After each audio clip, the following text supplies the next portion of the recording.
Uh, Hi, good afternoon, everyone. Uh, Quick one this afternoon. I just want to look at the current situation of our country, Nigeria. As we all know, Nigeria is currently going through various challenges since Tinubu became president, and that is actually since Buhari became president 8 years ago, and Tinubu has just spent 2 years, about 2 years in his uh, tenure of 4 years. And from the point the man took out of office and declared that subsidy removal has now come to stay, which was not even intended to be part of his speech. Nigerians have started facing different challenges, hike in price of transportation, in price of food, and what have you. And as it stands now, Nigerian, major issue now is security. Security is a major issue facing Nigeria now.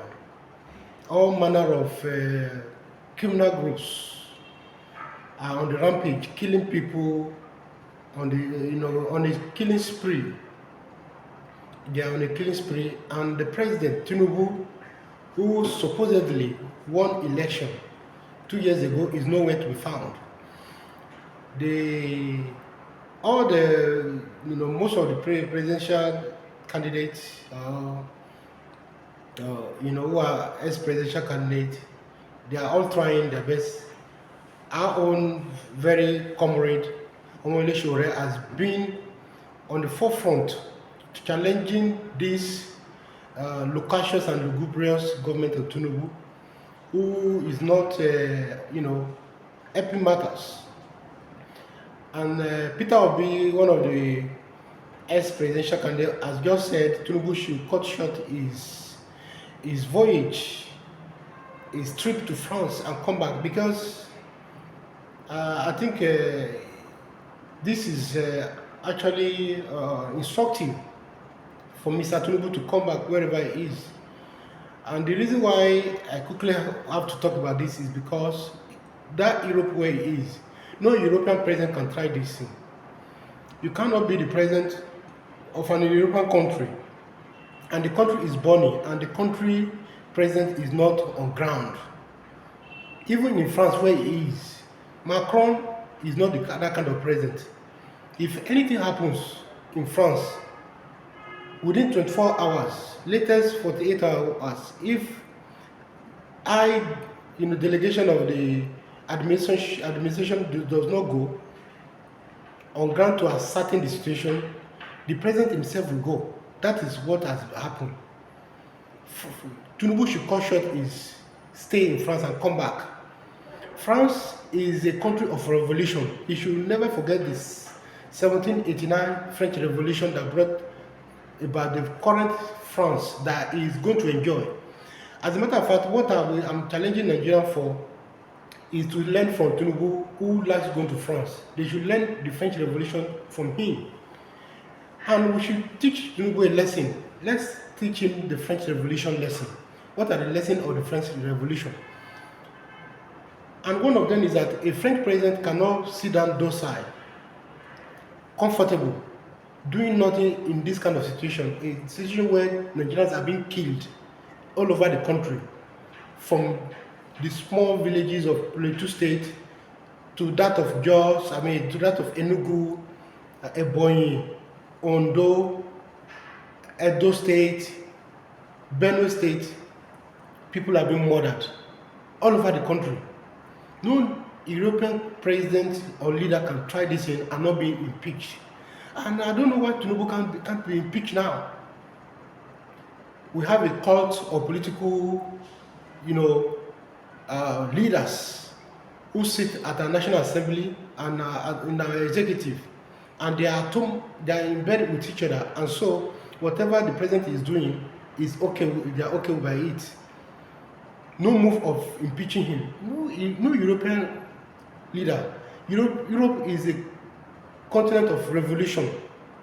You can't try this and not be impeached the next day. It's that time Tinubu is removed.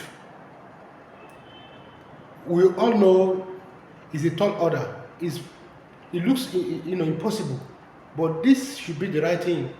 The right thing should, this man should be removed. He should be removed. He's not delivering.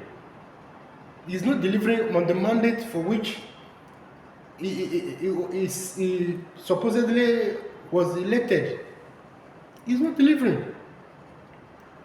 The life of human in Nigeria is worth nothing before the politicians, and that's why some unscrupulous element can start mounting poster for him that they themselves have to denounce them. They have to, denounce them, that they do not know them. This is unfortunate. I hope Nigeria will move for the removal of this man, this sleeping fellow, in the person of Tinubu. Enough is enough. And to add to that is the reckless statement the Sultan of Sokoto just made, that social media is a terrorist organization. What a primitive thinking. What an outdated thinking. What a retrogressive thinking. What a barbaric. What an excommunication thinking. I just wanted to use all the 18 adjectives, okay, Wole can use in The Lion and the Jewel. I'm trying to remember them. Those days we read them in secondary school. And part of them is the few ones I use. It's so obnoxious for the Sultan, instead of condemning his fellow Fulani people killing and maiming Nigerians, killing children of 2 years in their sleep, slashing their brain open. Instead of condemning it, I'm not sure what he was referring to in that video when he said what has happened has happened. I hope he's not referring to the killing, to the carnage and the genocide being committed by Fulani herdsmen and criminals in the country. What has happened, if that is what he's referring to, I'm sorry, he's deceiving himself. What has happened has not happened. What has happened, and it doesn't end there. These people must pay for their criminal activities, which in a way is supporting. Is unfortunate he had to come and tell us social media, which is part of advancement, technological advancement of countries, and somebody who sits in the position of leadership is coming to tell us that it's a terrorist organization. I wish he could also say Fulani bandits and criminals are a terrorist organization. What a baloney. What a bunkum. What an unfortunate situation is that. That is totally unacceptable. Thank you.